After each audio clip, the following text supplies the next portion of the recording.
Çok saygıdeğer Uygur TV izleyicileri, efendim şu anda ekrana taşımak istediğimiz çok güzel bir olay var. Umut yıldızının parladığı ve gerçekten bir aileye umut olduğu, tarihteki kuyudan çıkarılan Yusuf'ların tarihimizde, bugünümüzde kuyudan çıkarıldığı bir Yusuf'umuz var yanımızda. Ve koruyucu ailemiz İsmail Tırhış ve Yasemin Tırhış çiftiyle beraberiz.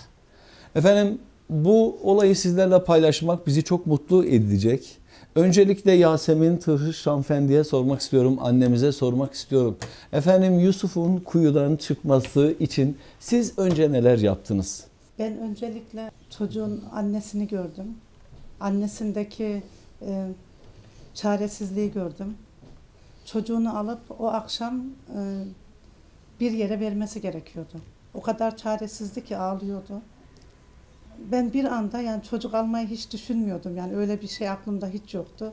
O annenin o çaresizliğini görünce çocuklarımızın yuvaya düşmektense hani sıcak bir ailede büyümesini istiyorum. O yüzden de Yusuf'u hemen aldık.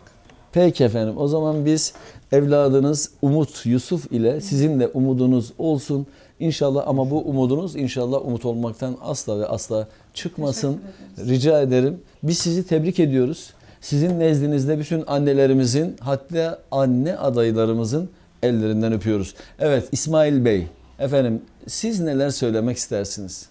Aslında bizim hani böyle bir Umut Yıldızı Derneği'nden bir şeyimiz de yoktu. Yani Umut Yıldızı Derneği olduğundan bile haberimiz yoktu. Böyle bir şey de düşünmüyorduk yani.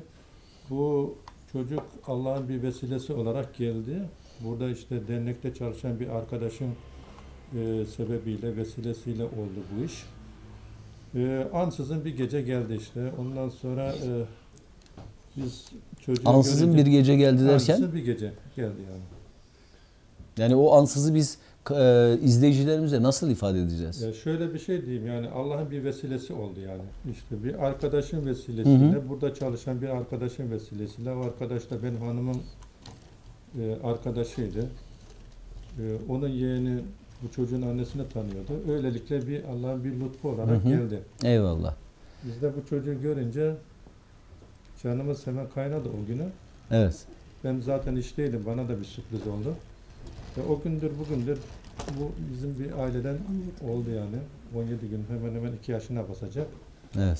Umut 17 günlüktü. Şu anda kendisi 2 yaşında. 2 yaşına gelecek işte. Basacak. Evet. Bu emzik güzel bir emzik. Ben alabilir miyim Yusuf? Alayım mı ben? Alayım mı? Konuşalım mı? Anne baba ifadesini kullanıyor mu? Yoksa Evet. artık kullanıyor mu? Anne baba diyor, Anne, abi baba, diyor. abi Otur diyor. kalk. Abi diyor. Abi diyor. Abi o 22 yaşında oğlum var evde. Evet. Sizin Ona- çocuğunuz Benim vardı. 3 tane çocuğum var. Allah bağışlasın. İkisi evli. Evet. Birisi evde 22 yaşında. Evet. Yani onunla birlikte çok iyi oldu. Hayatımıza güzel bir şey katıldı. Evet. Efendim ben burada şunu söylemek istiyorum. Özellikle kamuoyuna.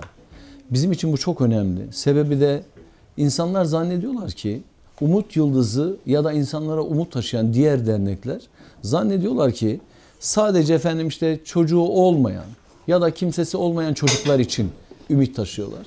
Öyle değil. Şekilde de gördüğünüz gibi canlı canlı bizim de şahit olduğumuz gibi kendilerinin 3 tane evlatları var.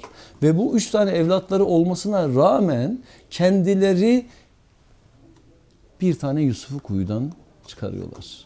Günümüzün Yusuf'larına el atmanız için sizlerin de ille çocuksuz aile olmanız gerekmiyor.